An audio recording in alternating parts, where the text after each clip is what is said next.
Suaminya selingkuh dengan Elsie, inilah yang terjadi.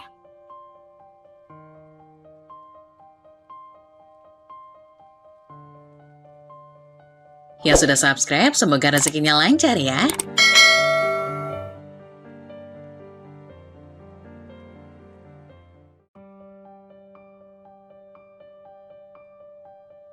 Budi duduk di atas motor tuanya di tepi jalan, menunggu notifikasi berikutnya di aplikasi ojek online. Jaket hijau lusuh yang dikenakannya mulai memudar warnanya, saksi dari ribuan kilometer yang telah ia tempuh. Matahari sudah mulai condong ke barat, sinar tak lagi terik, tetapi hati Budi tetap terasa berat. Hari itu ia hanya mendapatkan 3 orderan, pendapatan yang jauh dari cukup untuk memenuhi kebutuhan keluarga kecilnya. Di rumah kontrakan kecil di pinggiran kota, Ani istrinya sibuk di dapur. Suara sayup-sayup dari panci yang bergesekan dengan spatula terdengar, tetapi isi dapur sendiri terasa sepi. Ani hanya memasak nasi dan sebutir telur untuk dibagi bertiga malam itu. Telur itu dipotong kecil-kecil agar Rini, anak mereka yang berusia 5 tahun, mendapat bagian yang lebih banyak. Rini bermain dengan boneka usangnya di sudut ruang tamu yang merangkap sebagai kamar tidur. Boneka itu pernah cantik dengan rambut panjang dan gaun berindah. Tetapi sekarang gaunnya kusut dan robek di beberapa bagian. "Ibu, Rini lapar," katanya pelan sambil memandang ibunya dengan mata yang polos. Ani menelan ludah, menahan air mata yang hampir jatuh. Ia membelai kepala anaknya. "Sebentar lagi makan ya nak, tunggu ayah pulang." Jam dinding menunjukkan pukul 11 malam. Di dalam rumah kontrakan yang sempat Ani duduk di lantai dengan punggung bersandar pada dinding yang sudah mulai mengelupas. Rini ketiduran di kasur tipis karena kelaparan. Dirinya hanya diberi segelas teh hangat saja untuk mengganjal perut. Ani menggigit bibirnya menahan diri agar tak terisak. Sudah lewat 2 jam dari waktu biasanya Budi pulang. Belakangan ini kebiasaan itu semakin sering terjadi. Saat akhirnya Budi tiba, suara motor tuanya memecahkan dengan malam. Ani berdiri dan membuka pintu, tapi ia tidak menyambutnya dengan senyuman seperti dulu. Budi masuk tanpa banyak bicara, melepaskan jaket ojolnya dan langsung duduk di kursi kayu dekat pintu menghela nafas panjang. Wajahnya lelah, tetapi Ani tak bisa lagi menahan pertanyaannya. "Mas, kok sekarang sering pulang larut? Bahkan kemarin sampai pagi, apa nggak ada penumpang lagi?" Ani mencoba menjaga nada suaranya tetap tenang, meski hatinya penuh curiga. Budi mengusap wajahnya dengan kedua tangannya lalu menjawab dengan datar. "Ya gimana lagi, orderan lagi sepi." "Sepi? Kamu nggak bawa uang sama sekali?" Ani mendesak. Kali ini suaranya terdengar lebih keras dari yang ia maksudkan. Ia tidak bisa lagi menahan kekhawatirannya, apalagi kebutuhan mereka semakin mendesak. Budi mendongak, menatap Ani tajam. "Aku pulang kerja capek nih, tolong jangan ditanyain yang enggak-enggak." Suaranya meninggi, membuat Ani terkejut. "Aku cuma tanya mas," jawab Ani. Kali ini dengan nada yang sedikit gemetar. "Aku juga capek harus mikirin uang makan, uang kontrakan, kita ini makin hari makin sulit. Jadi aku harus gimana dong?" Potong Budi, suaranya keras. "Aku udah kerja seharian, motoran sampai punggung rasanya mau patah. Kalau kamu gak percaya ya sudah, mungkin lebih baik aku gak pulang sekalian." Ani terdiam, menatap suaminya yang tiba-tiba berubah dingin. Budi berdiri mengambil segelas air dan menenggaknya cepat-cepat. Setelah itu tanpa satu kata pun ia masuk ke kamar dan merebahkan tubuhnya di sebelah Rini. Ani hanya bisa berdiri di tempatnya, rasa sakit di hatinya semakin sulit diabaikan. Setelah malam-malam tak bisa tidur memikirkan bagaimana caranya agar dapur tetap mengepul, ia memberanikan diri meminjam uang kepada Bu Siti, tetangganya yang dikenal baik. "Jualan gorengan aja nih," kata Bu Siti saat Ani menyampaikan maksudnya. "Untungnya gak seberapa, tapi lumayan buat nyambung hidup. Coba dulu aja." Dengan sisa uang pinjaman yang pas-pasan, Ani membeli bahan-bahan sederhana, tepung, minyak goreng, tahu, tempe, dan pisang. Ia menggoreng semua itu di dapur sempit kontrakan mereka pagi-pagi sekali agar bisa mulai berkeliling saat hari masih segar. Suara minyak goreng berdesis dan aroma gorengan menguar memenuhi rumah kecil itu, tapi Budi yang sedang bersiap berangkat ngojek hanya melirik sekilas. "Mas, aku jualan dulu ya," ujar Ani pelan, mencoba mencari perhatian suaminya. Budi hanya mengangguk tanpa menoleh, sibuk dengan ponselnya. Ia kemudian pergi tanpa satupun kata penyemangat. Jualan keliling bukanlah hal yang mudah bagi Ani. Setiap langkah terasa berat, apalagi dengan bakul di punggung dan kantong kecil di tangannya. Ia harus tersenyum dan menyapa setiap orang yang ditemuinya, berharap ada yang membeli. Kadang gorengannya laku keras, kadang pula ia harus membawa pulang sisanya yang sudah dingin. Namun uang yang ia dapatkan meski sedikit cukup untuk membeli beras dan lauk sederhana. Setidaknya Rini kini bisa makan 3 kali sehari. Anak kecil itu tak lagi merengek kelaparan, dan itu sudah cukup membuat Ani merasa sedikit lega meskipun lelahnya seperti tidak ada habisnya. Di sisi lain, Budi tetap dengan rutinitasnya sebagai tukang ojek online. Ia sering pulang larut, masih dengan alasan sepi orderan. Ani tak lagi bertanya banyak, ia sudah lelah menghadapi kemarahan Budi setiap kali ia mempertanyakan hasil kerja kerasnya. Namun diam-diam Ani mulai merasa ada yang aneh. Walau ia kini bisa mencukupi kebutuhan makan dari hasil jualan gorengannya, kehidupan mereka tak juga berubah banyak. Setiap bulan mereka masih harus berjibaku membayar kontrakan, listrik, dan kebutuhan lainnya. Uang dari Budi terasa seperti menguap begitu saja. Suatu malam saat Ani sedang menghitung hasil jualannya di kamar kecil mereka, Rini datang dan duduk di pangkuan. "Ibu, kenapa ayah sekarang sering pulang malam?" tanya gadis kecil itu polos. Ani diam sejenak lalu mengusap kepala anaknya. "Ayah kerja sayang, biar ini bisa jajan. Tapi kan ibu juga kerja," saut Rini cepat. "Kenapa ayah nggak bantu bunda jualan aja?"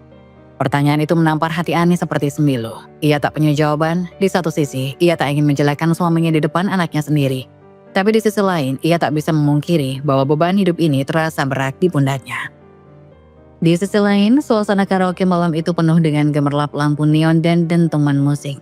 Budi berdiri di depan pintu salah satu ruangan VIP, mengetuk pelan sambil menunggu pelanggan keluar untuk mengambil pesanannya. Ia sudah kelelahan setelah seharian mengojek, tapi bertanggung jawab memaksa tetap bertahan hingga larut malam. Pintu terbuka, seorang wanita keluar. Seketika Budi terpaku. Wanita itu Maya mengenakan gaun merah yang membalut tubuhnya dengan sempurna. Wajahnya dihiasi senyuman manis dengan sepasang mata yang tampak berkilau di bawah cahaya lampu. Rambutnya tergerai rapi, membuatnya terlihat begitu memikat. "Pesanan siapa, Mas?" tanya Maya, suaranya lembut dan ramah. Budi langsung tersadar dan gugup menjawab, "Ini untuk Mas Andi." Ia menunjukkan tong plastik berisi makanan yang dibawanya. "Oh, bentar ya, saya panggilin." Maya berbalik ke dalam ruangan, tetapi sebelum masuk ia sempat melirik Budi dengan tatapan yang sulit diartikan. Entah kenapa senyumannya meninggalkan kesan hangat yang tak biasa. Setelah pesanan selesai diantar, Budi berniat bergegas pergi, tapi Maya memanggilnya. "Mas Ojol, jangan buru-buru. Duduk dulu di sini, minum teh sama aku." Budi menggeleng kikuk. "Gak usah mbak, saya harus cari orderan lagi." Maya tertawa kecil, memamerkan deretan giginya yang rapi. "Santai aja mas. Mas kan juga butuh istirahat. Lagi pula, saya juga jarang banget ketemu driver yang seramah mas." Ucapan itu membuat Budi merasa berbeda. Ia terbiasa dipandang sebelah mata oleh orang-orang. Tetapi malam ini, Maya membuatnya merasa dihargai. Meski ragu, Budi akhirnya menuruti ajakan Maya. Duduk di sebuah sofa kecil di sudut ruangan. Maya menyodorkan segelas teh hangat, lalu duduk di sebelahnya, agak dekat. "Mas, namanya siapa?" tanya Maya sambil menyandarkan tubuhnya, memperlihatkan sikap yang santai tetapi menggoda. "Budi," jawabnya singkat. Dia menunduk, berusaha menghindari tatapan Maya yang terasa menusuk.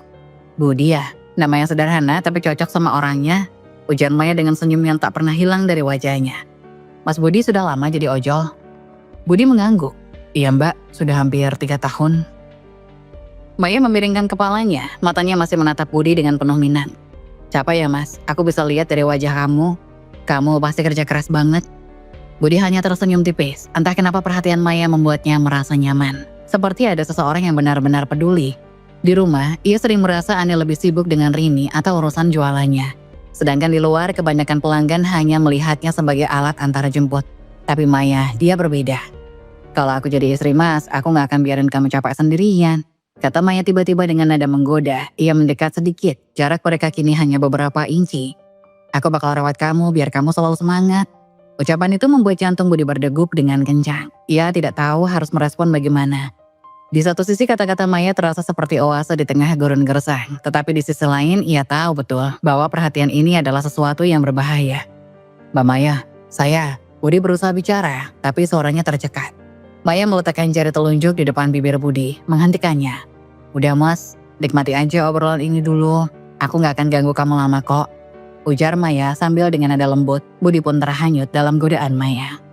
Pagi harinya di rumah Budi, ponsel bergetar. Notifikasi masuk ke aplikasi ojek online menunjukkan sebuah pesanan. Dan pengirimnya langsung membuat senyum kecil menghiasi wajahnya. "Maya, ini sudah ketiga kalinya dalam seminggu. Maya sengaja memesan ojek darinya. Meskipun lokasi pengambilan dan tujuannya terkadang hanya berjarak beberapa menit." Ketika Budi tiba di depan kos Maya, wanita itu sudah menunggunya dengan gaun kasual yang tetap memamerkan keanggunannya. Rambutnya terurai indah dan aroma parfum lembutnya langsung menyapa Budi ketika Maya mendekat. "Pagi Mas Budi," sapa Maya dengan senyuman khasnya. "Mas makin ganteng aja ya, jadi semangat dianterin kamu." Budi hanya terkekeh kecil mencoba menyembunyikan rasa gugup yang mulai menguasainya. Ah, Mbak Maya, bisa aja. Saya mah cuma tukang ojek biasa. Tukang ojek biasa tapi bikin hari aku jadi lebih ceria. Maya menatapnya dengan tatapan penuh arti sebelum naik ke motor. Ayo mas, antar aku lagi ya. Setelah selesai mengantar Maya ke salah satu kafe di tengah kota, ia memanggil Budi untuk sekedar duduk dan minum kopi bersamanya. Maya menyodorkan selembar uang 50.000 di atas meja. Ini tips buat kamu, jangan ditolak ya. Mbak, gak usah repot-repot. Anggap aja aku menghargai kerja keras kamu, kata Maya tersenyum. Lagian siapa lagi yang mau perhatian sama kamu kalau bukan aku? Ucapan itu menusuk perasaan Budi. Maya tidak salah. Di rumah ia sering merasa seperti mesin pencetak uang yang tak pernah cukup. Ani sibuk dengan jualan gorengannya. Sementara dia sendiri bergulat dengan rasa lelah yang tak pernah habis. Perhatian seperti itu mungkin sederhana, tapi terasa seperti oase di tengah gersang hidupnya. Malam-malam berikutnya hubungan mereka semakin dekat. Maya kini sering memesan ojek di jam-jam larut malam, meminta Budi mengantarnya ke tempat karaoke atau sekedar menemaninya di perjalanan. Di tempat karaoke, Maya sering mengundang Budi masuk menawarkan makanan, minuman, bahkan sesi bernyanyi singkat bersamanya. Suatu malam setelah karaoke selesai, Maya menarik tangan Budi ke sudut ruangan yang lebih sepi. Tatapannya penuh dengan gairah dan senyumannya sedikit nakal. Mas Budi, kenapa kamu selalu kelihatan tegang? Aku gak suka lihat kamu terlalu serius. Aku pengen kamu senang dan rileks. Sebelum Budi sempat menjawab, Maya menyentuh lengannya dengan lembut, mendekatkan wajahnya hingga jarak di antara mereka hanya beberapa sentimeter. Nafas Maya terasa di pipinya dan aroma manis parfumnya membuat Budi semakin bingung. Maya, Budi mencoba bicara, tapi tubuhnya terasa kaku. Ia tahu ini salah, tetapi sentuhan dan perhatian Maya begitu menggoda, seolah menghapus segala kelelahan dan kesepiannya. Maya meletakkan jari telunjuknya di bibir Budi, membuatnya terdiam. Gak perlu banyak alasan, aku cuma mau kita nikmatin waktu ini. Anggap aja ini hadiah kecil dari aku buat kamu yang selalu kerja keras.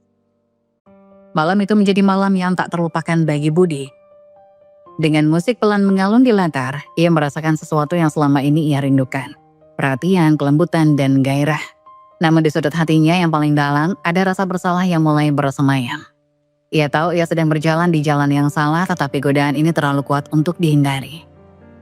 Hari-hari berikutnya Budi semakin sering menghabiskan waktu bersama Maya, baik di karaoke maupun di perjalanan singkat mereka. Ia mulai mencari alasan untuk pulang lebih larut, bahkan kadang tidak pulang sama sekali.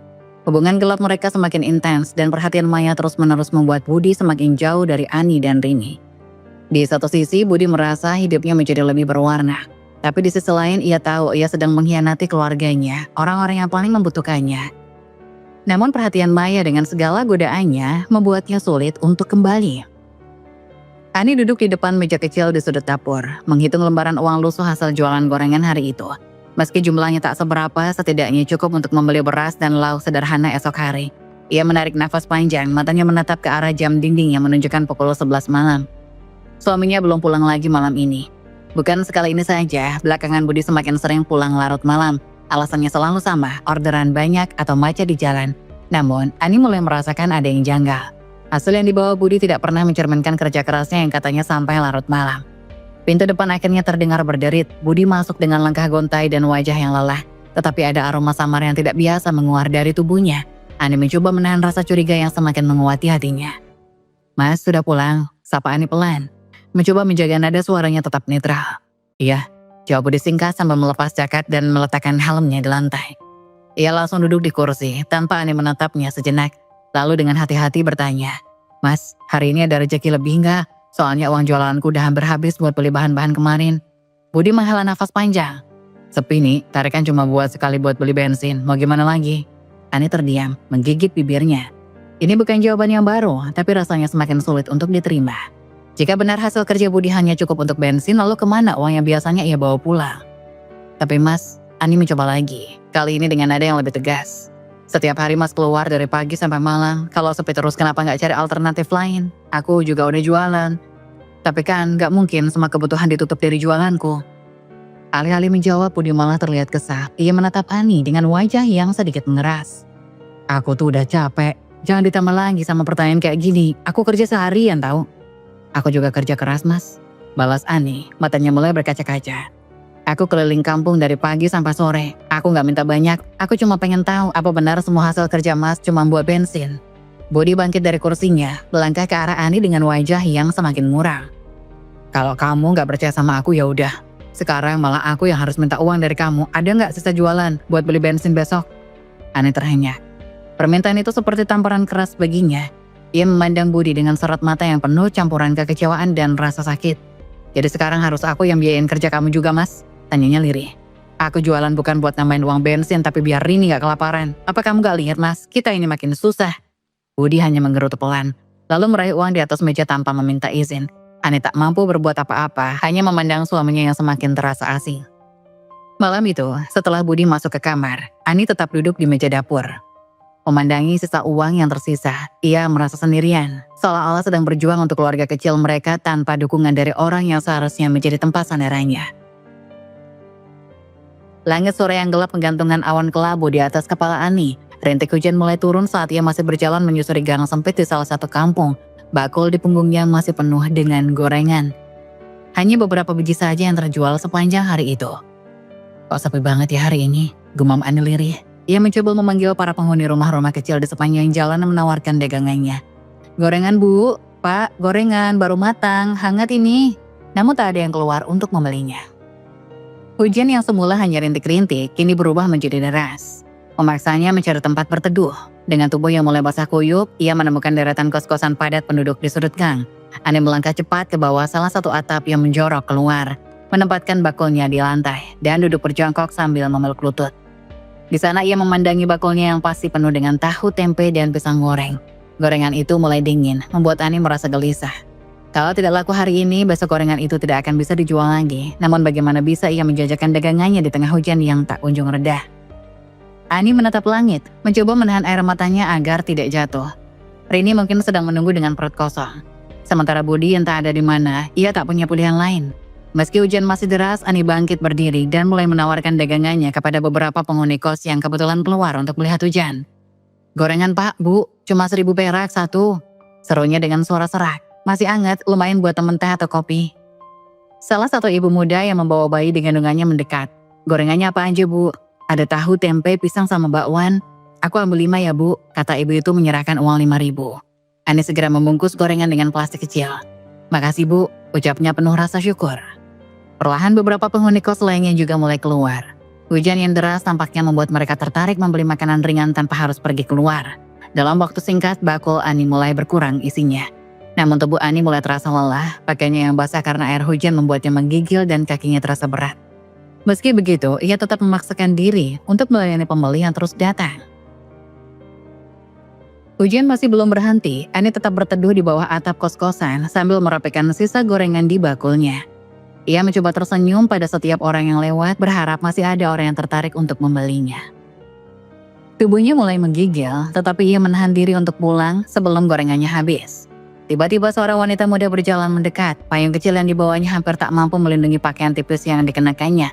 Wanita itu memiliki paras cantik, rambut hitam panjang yang masih sedikit basah karena hujan, dan tubuh yang terlihat bugar dalam balutan pakaian seksi warna merah. Ani menatapnya sekilas, merasa kagum sekaligus sedikit ragu untuk menawarkan dagangannya. Jual apa Mbak? Tanya wanita itu dengan senyum ramah. Ini Bu, gorengan, jawab Ani sambil menunjuk isi bakulnya. Ada tempe, tahu, pisang goreng, sama bakwan. Wanita itu mendekat menatap gorengan di bakul Ani dengan penuh minat. Masih hangat nggak? Tanyanya. Sudah agak dingin Mbak, Ani menjawab jujur, suaranya lirih. Tapi masih enak kok, baru digoreng tadi siang. Wanita itu mengangguk pelan, lalu tanpa ragu berkata, saya borong semua ya Mbak. Ani terkejut, tidak percaya dengan apa yang baru saja ia dengar. Semua Mbak, beneran? Iya. Jawab wanita itu sambil tersenyum lebar. Ia merogoh dompet kecil, mengeluarkan uang pecahan 100.000 dan menyerahkannya kepada Ani. Ambil aja kembaliannya, saya nggak butuh uang kecil. Ani terpana, matanya berkaca-kaca. Mbak, makasih banyak, tapi apa nggak kebanyakan? Saya takut Mbak nanti nggak bisa makan gorengan sebanyak ini. Wanita itu tertawa. Saya bisa kasih ke orang-orang di jalan nanti. Lagian saya dikasih uang sama pacar saya tiap hari, saya cuma mau berbagi aja. Sebagai sesama perempuan, kita harus saling support kan? Ani merasa tersentuh oleh kata-kata itu. Sudah lama ia tidak mendengar ucapan sangat ini, terutama dari orang asing. Mbak baik banget, saya nggak tahu harus bilang apa. Cukup bilang semangat aja, ujar wanita itu dengan lembut. Hidup ini memang berat, tapi kalau kita saling bantu, semuanya bisa lebih ringan. Wanita itu tersenyum lagi, lalu mulai berjalan. Masih memandangi punggungnya yang semakin menjauh di bawah derasnya hujan. Wanita itu tampak begitu percaya diri dan penuh energi, seolah hidupnya tidak pernah menghadapi kesulitan. Saat Ani sedang merapikan bakul kosongnya, seorang penghuni kos yang berdiri di dekatnya tiba-tiba berkata, "Mbak tahu siapa tadi? Itu Maya loh." "Maya?" Ani mengerutkan kening. "Siapa itu?" "Dia terkenal di sini, katanya kerja di tempat karaoke, banyak yang bilang dia cantik. Tapi ya biasa, sering dekat sama laki-laki," jawab orang itu dengan nada sedikit mengejek. Ani hanya terdiam, nama itu tiba-tiba terasa familiar tapi dia tidak mau terlalu memikirkannya. Baginya siapapun wanita itu, dia telah melakukan sesuatu yang sangat baik. Hujan mulai reda, meninggalkan jejak genangan air di sepanjang jalan. Ani memanggul bakul kosong di punggungnya. Bersiap melangkah pulang dengan hati sedikit lega karena dagangannya habis terjual. Namun ketika ia melewati deretan kos-kosan padat, pandangannya tiba-tiba tertuju pada sesuatu yang membuat langkahnya terhenti. Sebuah motor metik terparkir di depan salah satu kamar kos dengan pintu tertutup rapat. Ani mengenalinya dengan sangat baik, itu motor Budi suaminya. Tidak mungkin itu salah, plat motor itu, goresan kecil di bodi motor, dan gantungan kunci sederhana yang menggantung di spion adalah ciri khas yang tak mungkin ia lupakan. Dari tadi dia di sini, gumam Ani pelan, dadanya terasa sesak. Darahnya berdesir dan kakinya seolah terpaku di tempat. Perasaan tidak enak mulai merayapi pikirannya. Apa yang dilakukan Budi di tempat ini? Kenapa motornya terparkir di depan kos? Bukannya di pangkalan atau di jalan seperti biasa? Ani mencoba menarik nafas panjang untuk menenangkan diri. Tetapi kegelisahannya semakin menjadi. Ia tahu ia tidak bisa mengabaikan ini begitu saja. Rasa curiga yang selama ini ia pendam mulai menguat. Ia harus memastikan semuanya. Dengan langkah perlahan tapi pasti, Ani mendekati motor itu. Tangannya gemetar saat menyentuh spionnya. Seolah ingin memastikan lagi bahwa ini benar-benar motor milik suaminya. Ia memandang pintu kos yang tertutup rapat di depannya. Dari dalam samar-samar terdengar suara tawa perempuan, diselingi suara pria yang tidak begitu jelas. Ani menelan ludah. Mungkin ini hanya kebetulan, bisiknya pada dirinya sendiri, mencoba meredam kecurigaan yang makin besar. Tapi hatinya berbisik lain. Ia mengetuk pintu itu pelan, tidak ada jawaban. Setelah beberapa detik ia mencoba mengetuk lagi. Kali ini sedikit lebih keras. Jantungnya berdebar kencang hampir seperti ingin melompat keluar dari dadanya. Tiba-tiba suara langkah kaki terdengar dari dalam. Ani mundur satu langkah mencoba menjaga jarak, tapi seluruh tubuhnya terasa gemetar. Pintu itu akhirnya terbuka, memperlihatkan seorang perempuan muda yang berdiri dengan pakaian santai namun tetap terlihat mencolok. Ani tertegun. Wanita itu Maya. Wanita yang tadi membeli gorengannya. Maya tampak sangat terkejut saat melihat Ani berdiri di depan pintunya. "Oh, Mbak Ani ya?" Sapa Maya dengan senyum ramai yang sama seperti sebelumnya, meski ada kilatan kebingungan di matanya. "Ada apa, Mbak?" Ani mencoba mencari kata-kata, tapi lidahnya terasa keluh. Matanya melirik ke dalam kamar dan ia melihat sekilas punggung seorang pria yang tampak sedang mengenakan jaket yang juga sangat dikenalnya. "Mbak," suara Ani terdengar lirih. Ia mencoba menahan emosi yang mulai memuncak. "Itu Mas Budi ya?" Maya terlihat sedikit gugup, tetapi senyumnya tetap berjalan. "Oh, itu pacar aku, Mbak." "Mas Budi, iya." Dunia Ani terasa runtuh dalam sekejap. Nafasnya berhenti, matanya panas dan tangannya gemetar. Ia merasa seperti dipukul sesuatu yang tak terlihat, menghancurkan semua harapan yang ia simpan selama ini. Ani berjalan pulang dengan langkah gontai, matanya kosong dan pikirannya dipenuhi berbagai pertanyaan. Apa yang sebenarnya terjadi? Apakah ini alasan Budi sering pulang larut malam dengan alasan pekerjaan? Langkah Ani semakin berat saat ia melangkah kembali menuju rumah. Pikirannya masih terperangkap dalam pemandangan yang baru saja ia lihat. Suaminya Budi ada di dalam kamar itu bersama wanita lain yang ternyata Maya, wanita yang sempat membeli gorengannya beberapa waktu lalu. Namun sebelum Ani sempat melangkah lebih jauh, pintu kamar kos itu terbuka dengan perlahan. Jantung Ani berhenti sejenak ketika ia melihat sosok yang keluar dari dalam rumah itu. Budi, suaminya, berdiri di ambang pintu dengan tubuh telanjang dada, mengenakan celana pendek yang sedikit kusut. Wajahnya tampak terkejut dan matanya membesar saat melihat Ani berdiri di depan pintu kos. "Nih, kamu?" Suara Budi terdengar terkejut. Hampir tak percaya dengan apa yang dilihatnya. Ani terdiam, seluruh tubuhnya membeku seketika, matanya terbuka lebar, tak percaya dengan apa yang baru saja dilihatnya. Jantungnya berdebar keras, lebih cepat dari biasanya, seolah ingin keluar dari dada. Wajah Budi yang terlihat penuh dengan kasih kini tampak bingung, tapi tak sedikit pun menunjukkan rasa bersalah. "Kenapa, Mas?" Suara Ani tersendat, sukar untuk keluar. "Kenapa kamu ada di sini dengan dia?" Budi tampak mengusap wajahnya, terlihat bingung dan cemas, tetapi ada ekspresi lain yang sulit disembunyikan. Sesuatu yang lebih mirip rasa malu dan berusaha ia tutupi. "Nih, ini bukan seperti yang kamu kira, aku bisa jelasin." Ani merasakan dadanya sesak, seakan seluruh dunia runtuh dalam sekejap. Perasaan kecewa, marah, dan hancur campur aduk. Namun ia tetap berusaha untuk menjaga kendali dirinya. Jelaskan, apa yang mau kamu jelaskan, Mas? Apa ini yang kamu sebut kerja? Kenapa aku gak pernah tahu tentang dia? Suasana di sekitar mereka begitu tenang, penuh dengan ketegangan yang menggantung di udara. Ani berdiri di tengah jalan, matanya merah karena marah dan terluka. Hujan yang baru saja reda kembali mengguyur jalanan, menciptakan suasana yang semakin suram. Budi berdiri di ambang pintu kos, tak mampu bergerak. Tetapi pandangannya kosong, seakan bingung harus memulai dari mana. Maya sudah masuk kembali ke dalam kamar meninggalkan Ani dan Budi berdua di luar, dengan rasa hampa yang semakin membara. Jadi ini yang kamu pilih, Mas? Suara Ani nyaris pecah, suaranya bergetar karena marah dan perasaan terluka. Dia, Maya, itu yang kamu pilih. Apa aku gak cukup buatmu? Budi tampak ragu untuk menjawab. Mata Ani menatap tajam, mencoba mencari jawaban yang selama ini ia tanya-tanyakan dalam hati. Budi menghela nafas panjang, seperti ingin mengeluarkan beban yang sudah lama terpendam. Aku gak bilang Maya lebih baik nih, jawab Budi, meski suaranya terdengar datar. Tapi dia gak pernah bikin aku merasa seperti ini. Dia gak pernah ngeluh tentang segalanya. Maya ngerti aku, ngerti gimana capeknya aku setiap hari. Tanpa harus nuntut ini, itu, aku cuma capek nih. Mendengar kata-kata itu, Ani merasa dadanya sesak. Tetesan air mata mulai jatuh menetes di pipinya. Jadi aku selalu berjuang buat kita berdua. Berjualan gorengan setiap hari, ngurusin anak, gak ada artinya buat kamu. Cuma karena aku sedikit capek dan kamu ngerasa gak dihargai, kamu langsung lari ke dia. Budi tersentak, wajahnya terlihat bingung. Namun ia juga tak bisa menyembunyikan amarah yang muncul. Kamu gak ngerti nih, semua yang aku lakukan buat kita, buat kamu. Tapi kamu gak pernah lihat apa yang aku rasain. Aku cuma butuh seseorang yang bisa ngertiin aku. Gak cuma ngeluh melulu soal uang. Tentang betapa beratnya hidup ini. Ani terdiam sejenak, rasa sakit semakin dalam mendengar kata-kata itu. Jadi, aku yang cuma ngeluh ya. Padahal aku juga capek, Mas. Aku juga lelah, Mas. Kamu pikir, apa yang aku rasain lebih mudah? Harus kerja keras, jualan gorengan, ngurus anak. Sementara kamu gak pernah ada, malah cari pelarian di luar sana. Budi menatap Ani dengan tatapan yang semakin tajam. Namun di matanya juga ada keraguan yang tak bisa ia hilangkan. Aku gak nyuruh kamu jualan nih. Aku gak nyuruh kamu capek kayak gitu. Kamu yang mau itu semua, dan kamu gak pernah ngerti betapa capeknya aku. Betapa tertekannya aku dengan hidup ini. Suara Ani terdengar lebih keras, memuncak dengan amarah yang rasa sakitnya tak terucapkan. Aku gak ngerti, kamu gak ngerti juga, Mas. Kamu pikir aku gak capek? Kamu pikir aku senang hidup kayak begini? Aku selalu ada buat kamu, Mas. Tapi kamu malah lebih milih orang lain. Kamu pikir Maya itu bisa jadi pengganti aku? Kamu salah, Mas. Budi mendekat, mencoba berbicara lebih lembut, tapi Ani sudah tidak bisa menahan emosinya lagi. Kamu cuma bilang itu karena kamu gak tahu rasanya, Mas. Rasanya ketika kita berjuang sendirian, dan kamu gak dihargai.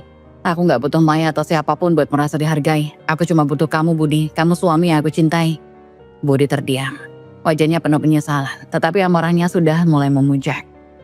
Aku gak pernah minta hidup kayak gini. Aku gak pernah minta hidup kayak gini, Ani. Aku gak pernah minta semuanya jadi susah. Tiba-tiba Ani merasa tubuhnya lemas. Semua tenaga akan hilang begitu saja.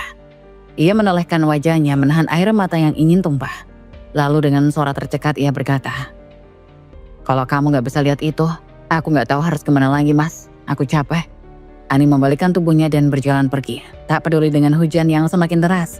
Setiap langkahnya terasa begitu berat, seperti membawa beban yang tak terkatakan. Budi berdiri terpaku di tempat, matanya terpejam, menyesali setiap kata yang keluar dari mulutnya. Ani melangkah cepat, langkahnya semakin jauh, meninggalkan Budi yang terdiam dalam keheningan yang begitu menyesakan. Air hujan membasahi wajah Ani, namun ia merasa seakan seluruh tubuhnya tenggelam dalam kesedihan yang jauh lebih dalam dari hujan itu sendiri. Di tengah hujan yang deras, Ani menangis tanpa bisa menahan dirinya lagi. Perasaan sakit hati yang mendalam membuat setiap tetes air mata yang jatuh terasa begitu berat. Hujan ini tak cukup untuk menghapuskan semua luka di hatinya. Dan untuk pertama kalinya Ani merasa begitu terpuruk dalam hidup yang tak pernah ia bayangkan akan seperti ini. Di dalam kamar kos, suasana semakin mencekam. Maya berdiri dengan tubuh gemetar, wajah merah padam menahan amarah yang membara. Di hadapannya, Budi berdiri dengan ekspresi yang penuh kebingungan, namun ada ketegangan yang jelas terlihat di wajahnya. Keheningan itu seperti bom waktu yang siap meledak kapan saja. Maya yang selama ini merasa telah diberi perhatian lebih, merasa dikhianati dengan seketika. Ia merasa dibodohi oleh Budi yang ternyata sudah berbohong sejak awal. Jadi kamu cuma bohongin aku ya? Suara Maya serak, terisak namun penuh dengan kebencian. Kamu bilang kamu duda, kamu bilang hubunganmu udah berakhir. Kenapa kamu gak bilang kalau masih punya istri, ha? Budi terdiam tak bisa menjawab. Selama ini ia memang menyembunyikan kenyataan bahwa ia sudah menikah berharap hubungan gelap ini bisa terus berlanjut tanpa gangguan. Namun kini semuanya sudah terbongkar. Apa yang kamu omongin? Maya bertanya dengan nada yang semakin tajam. Matanya menatap Budi penuh kebencian. Jadi selama ini aku cuma jadi pelarian ya? Kamu cuma butuh pengakuan, perhatian, tapi gak mau tanggung jawab. Pantas aja kamu selalu bilang kalau kamu itu capek. Budi mengalihkan pandangannya, mencoba menghindar dari tatapan Maya yang menusuk, namun Maya sudah tidak bisa menahan amarahnya lagi. Kamu bohongin aku, teriak Maya. Suaranya pecah. Kamu bilang hubunganmu sudah berakhir, tapi sekarang aku lihat kenyataannya. Kamu punya istri, punya anak, kalian masih bersama. Aku gak mau jadi pelengkap hidup orang yang sudah punya semuanya, Budi. Kalau kamu masih ada istri, aku gak mau jadi selingkuhan kamu lagi. Maya mengambil langkah mundur, menatap Budi dengan penuh kemarahan dan kekecewaan. Putus. Aku gak mau lagi ada hubungan dengan kamu. Katanya dengan suara yang begitu keras penuh tekad. Aku udah cukup dibohongi.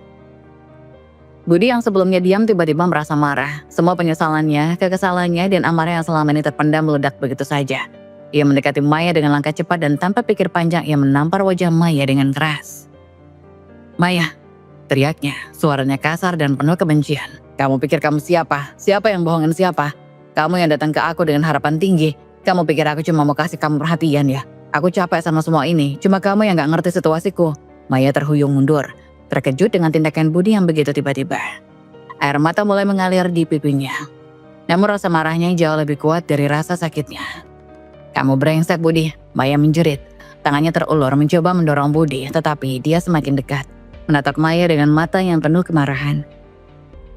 Jangan pernah datang ke sini lagi. Maya berteriak dengan suara serak. Aku udah cukup, ini berakhir sekarang juga. Namun Budi tidak mundur, ia mendekati Maya dengan kasar, menggenggam pergelangan tangannya dan menariknya ke depan. Kamu putus? Baiklah.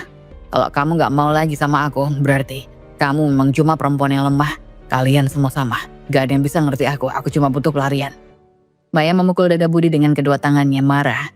Pasin aku Budi, jangan sentuh aku lagi, serunya dengan suara serak penuh air mata. Namun Budi sudah terlalu jauh terjerat dalam kemarahan dan kebingungannya. Ia mendorong Maya dengan keras membuat tubuh Maya terjatuh ke lantai. Kamu gak pantas hidup, kamu cuma lonteh, wanita murahan. Kata Budi sambil mengutuk Maya yang masih terbaring di lantai. Maya mengangkat wajahnya menangis dengan marah. Pergi kamu sekarang, aku gak mau lihat kamu lagi. Maya berdiri terpaku, nafasnya terengah-engah. Matanya terbuka lebar dengan kebingungannya. Ia merasa marah dan dihantui oleh keputusan-keputusan yang ia buat sendiri. Budi pun berjalan mengendarai motornya menjauh dengan cepat keluar dari kamar kos dengan emosi yang masih meluap. Beberapa hari setelah pertengkaran hebat dengan Maya, Budi kembali ke rumahnya, berharap bisa menemukan Ani dan mencoba memperbaiki semuanya. Namun begitu ia memasuki rumah kontrakan mereka yang kecil dan sempit, yang biasa penuh dengan kehangatan. Kali ini semuanya terasa sepi. Rumah itu tampak lebih kosong. Dari semuanya seakan-akan kebahagiaan yang pernah ada sudah hilang begitu saja.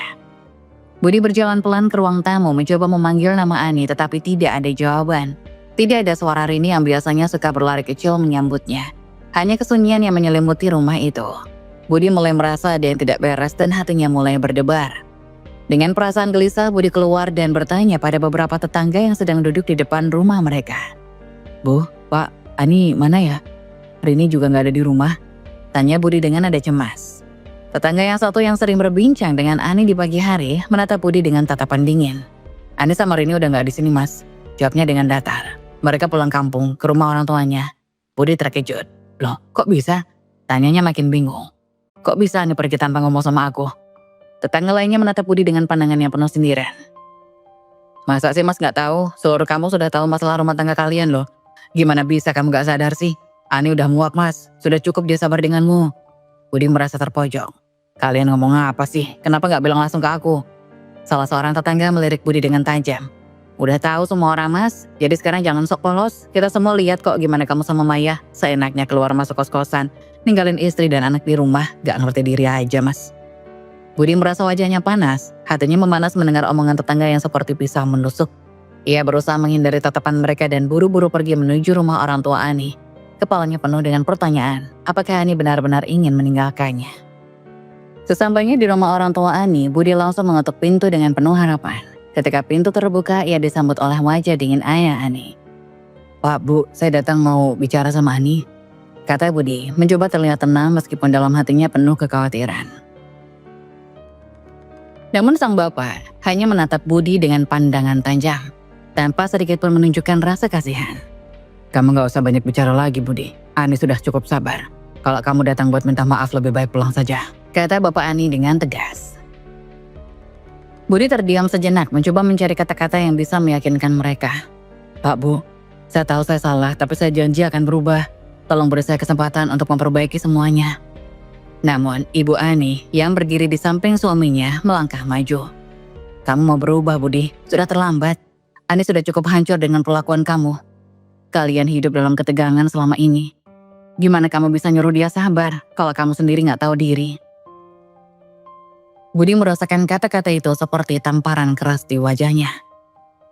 "Ibu, Pak, saya benar-benar minta maaf. Tolong beri saya kesempatan lagi." Tetapi Ibu Ani tidak bergeming. "Ani sudah memutuskan, kami mendukung keputusannya.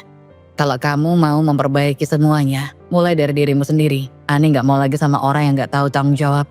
Kamu gak lebih baik dari orang lain." Budi hampir tak bisa berkata-kata. Mereka semakin terpojok. Semua harapannya seakan runtuh begitu saja. "Ani udah bilang apa?" tanyanya dengan suara serah, berusaha menahan air mata yang hampir tumpah. Ibu Ani menatapnya dengan pandangan penuh kekecewaan. "Ani sudah bilang dia ingin cerai dari kamu. Sudah cukup dia dipermalukan. Kami gak akan membiarkan anak kami hidup bersama orang yang gak menghargai dia dan anaknya." Budi merasa dunia seakan runtuh di sekelilingnya. Keinginan untuk menjelaskan, untuk memperbaiki segalanya kini terasa sia-sia. Ia merasa kekecewaan yang begitu mendalam, namun tidak ada yang bisa mengubah kenyataan.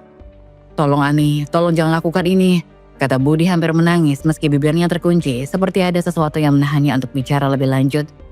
Namun Bapak Ani mengangkat tangan, memberi isyarat agar Budi pergi. "Kamu sudah cukup merusak segalanya. Sekarang pergi. Jangan ganggu anak kami lagi." Budi menatap mereka dengan tatapan kosong, merasakan kepedihan yang begitu dalam. Seperti kehilangan segalanya, tak ada lagi kata yang bisa dikatakan. Ia berjalan mundur keluar dari rumah orang tua Ani dengan perasaan hancur. Namun sebelum pergi, Budi mendengar kata-kata terakhir dari Ibu Ani yang begitu menusuk. "Ingat Budi, kamu gak akan pernah bisa menemukan yang seperti Ani. Tapi kamu juga gak layak jadi suami." Budi kembali ke rumahnya dengan langkah terhuyung-huyung, kepalanya pening, hatinya dipenuhi kebingungan dan amarah yang tak terarah. Dompetnya kosong, bensinnya habis-habisan, terkuras habisannya untuk perjalanan panjang ke rumah Ani. Dia merasa seperti seorang pecundang yang telah kehilangan segalanya. Rumah yang dulunya tampak penuh dengan harapan kini terasa kosong seolah mencerminkan keadaannya yang hancur berantakan. Setibanya di rumah kontrakan yang sunyi itu, Budi langsung melemparkan tasnya ke sofa dengan kasar. "Apa-apaan ini?" Ia berteriak memaki dirinya sendiri. Matanya menatap barang-barang yang ada di ruangan.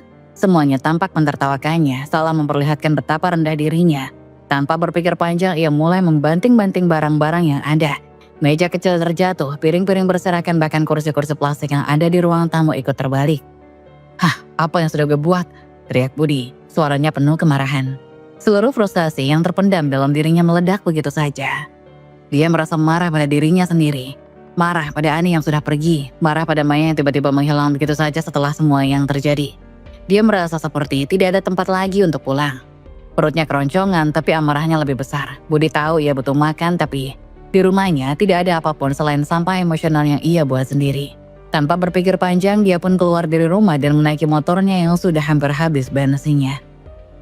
Tujuannya sudah jelas, kosan Maya. Mungkin hanya di sana dia bisa mendapatkan sesuatu yang bisa meredakan rasa lapar dan ngecewanya. Budi berharap Maya bisa memberinya makan atau setidaknya memberi sedikit perhatian yang ia rindukan. Tapi ketika ia sampai di kosan Maya yang ia temui justru keheningan yang mencekam. Kos-kosan itu tampak sepi, pintu terkunci rapat. Budi mengetuk pintu dengan kasar berharap ada jawaban. Tapi tidak ada. Dia mengendor lebih keras menjerit, Maya.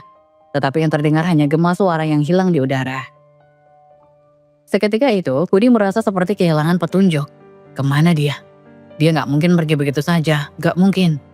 Budi melangkah mundur, berusaha menenangkan diri, lalu ia bergegas menuju tempat karaoke langganan, tempat di mana ia terakhir kali bertemu Maya.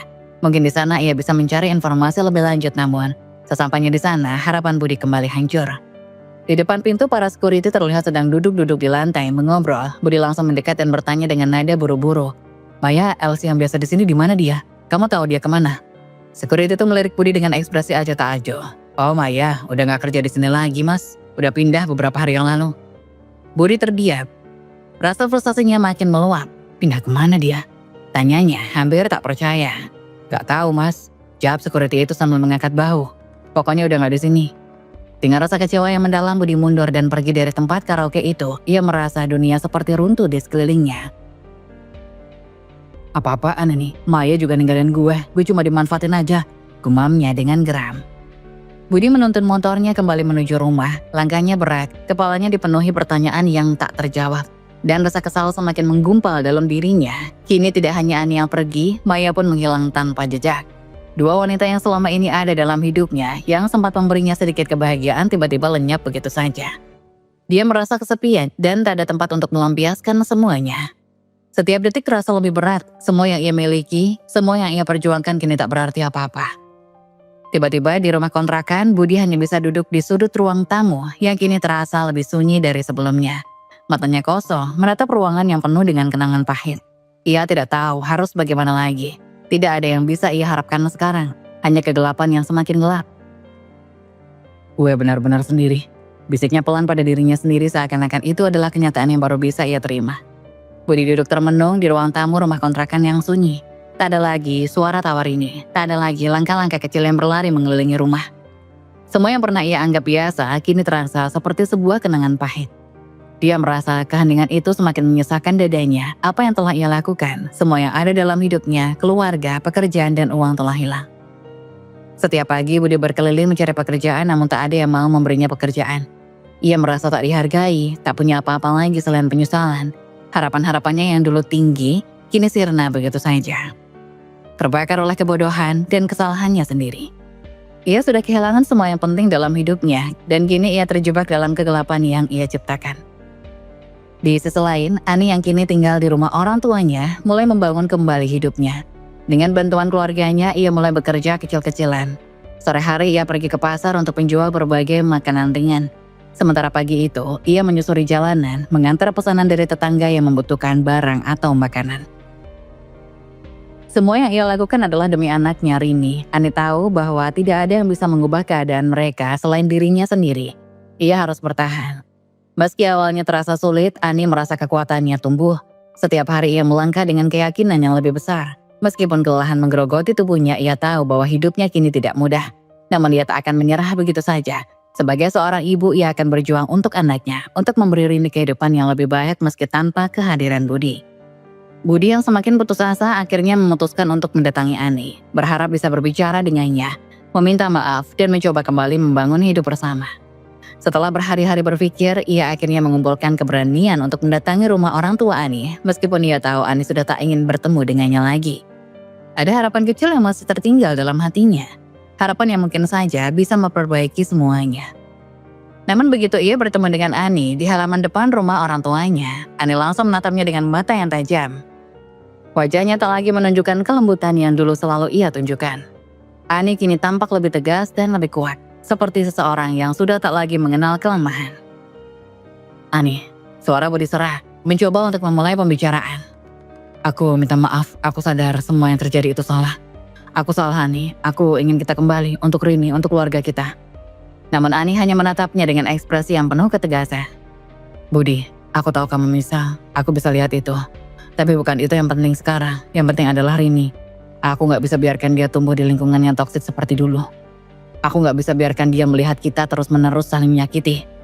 Budi terdiam, kata-kata hilang begitu saja. Dalam hatinya ia merasakan kepedihan yang sangat dalam. Ani benar.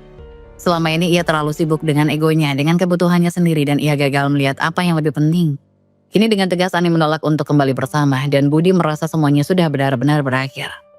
Aku gak bisa kembali Budi, lanjut Ani dengan suara yang lebih tegas namun penuh pengertian. Aku harus jaga anak aku. Aku gak bisa hidup dalam ketidakpastian dan sakit seperti itu lagi. Aku harus melindungi Rini dari semua itu. Budi ingin mengatakan lebih banyak, ingin meyakinkan Ani bahwa ia akan berubah. Bahwa ia akan berusaha untuk menjadi lebih baik. Tapi kata-katanya tersangkut di tenggorokan. Ia tahu ini adalah keputusan Ani yang sudah bulat. Tidak ada lagi ruang untuknya dalam kehidupan Ani. Dengan berat hati, Budi hanya bisa menunduk. Wajahnya dipenuhi penyesalan yang tak bisa lagi diubah. Ia tahu ia tak bisa memperbaiki semuanya. Dan yang ia miliki sekarang hanyalah penyesalan yang mendalam. Jika kamu ingin Rini bahagia, kamu harus melakukan ini Budi, kata Ani terakhir kalinya. Matanya penuh ketegasan, jaga dirimu. Mungkin suatu hari nanti kita bisa saling memaafkan. Tapi untuk sekarang, aku hanya bisa fokus pada anakku. Aku berharap kamu bisa menemukan jalanmu sendiri. Budi hanya mengangguk pelan, tidak mampu berkata lebih banyak.